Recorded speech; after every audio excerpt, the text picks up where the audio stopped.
Committee ঘোষণা ইস্যুতে চট্টগ্রামের উত্তপ্ত বৈষম্য বিরোধী ছাত্র আন্দোলনের রাজনীতি। সদ্য ঘোষিত 3টি কমিটি বাতিলের দাবিতে 6 ঘন্টারও বেশি সময় সড়ক অবরোধ ও বিক্ষোভ করেছে একটি অংশ। দেয়া হয়েছে 3 দিনের আলটিমেটাম।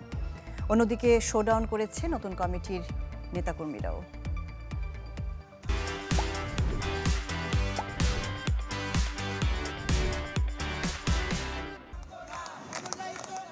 সদ্য ঘোষিত চট্টগ্রামের 3টি কমিটি প্রত্যাখ্যান করে মঙ্গলবার দুপুরে নগরীর লালখান বাজার মোড়ে সড়কে অবস্থান নেন বৈষম্য বিরোধী ছাত্র আন্দোলনের একটি অংশ। জুলাই আন্দোলনে সক্রিয় অংশগ্রহণকারীদের বাদ দিয়ে বিতর্কিত অনেককে কমিটিতে রাখা হয়েছে বলে অভিযোগ বিক্ষোভকারীদের।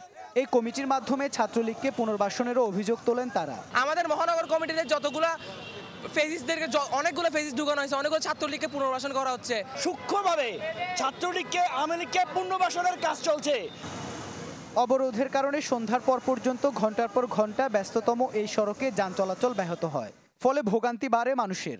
খিদাতে পেট ব্যথা করতেছে, যাইতে জিসি থেকে আস্তে আস্তে 1 ঘন্টা লাগে গেছে। দুর্ভোগ তো সাধারণ মানুষের সব সময় হয়, এখনো হচ্ছে, সামনেও হবে। আমরা তাদেরকে বুঝিয়ে বলতেছি যাতে জনগণের ভোগান্তি না করে রাস্তাটা ক্লিয়ার থাকে।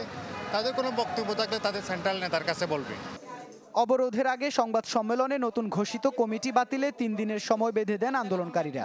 হুঁশিয়ারি দেওয়া হয় হাসনাত আব্দুল্লাহ ও আরিফ সোহেলকে অবাঞ্ছিত ঘোষণা করার। কেন্দ্রীয় আহ্বায়ক হিসেবে অবশ্যই হাসনাত আব্দুল্লাহ ভাই দায়ী।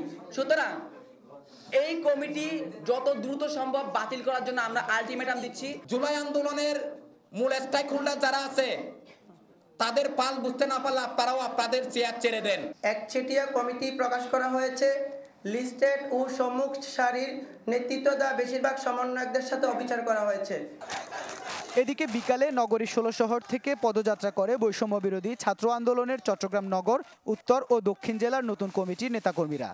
আওয়ামী লীগকে নিষিদ্ধ এবং জুলাই গণহত্যার বিচার দাবিতে এই কর্মসূচি হলেও এটি মূলত নতুন কমিটির প্রথম শোডাউন। আমরা যখনই রাজপথে নেমে আসি তারা গর্তে ঢুকে যায় এবং সুতরাং তাদেরকে চিরতরে গর্তে ঢুকিয়ে দেওয়ার বন্দোবস্ত হিসেবে আওয়ামী লীগকে চিরতরে নিষিদ্ধ এবং জুলাই গণহত্যার বিচারের দাবিতে আমাদের আজকে এই গণপদযাত্রা। ব্যক্তিগত বা পছন্দ অপছন্দের কারণে কেউ যদি বঞ্চিত হয়ে থাকে সেটাও খতিয়ে দেখা হোক। বিশৃঙ্খল হয়ে 2টা গ্রুপ হয়ে গেল। হ্যাঁ, আসলে এটা অবশ্যই আমাদের দিক থেকে আমাদেরও হৃদয়ক্ষরণ হচ্ছে। এর আগে সোমবার রাতে চট্টগ্রাম মহানগর উত্তর ও দক্ষিণের কমিটি ঘোষণা করে বৈষম্য বিরোধী ছাত্র আন্দোলন। ঘোষণার পরপরই তা নিয়ে শুরু হয় আলোচনা সমালোচনা। ইবেন মীর, চ্যানেল 24, চট্টগ্রাম।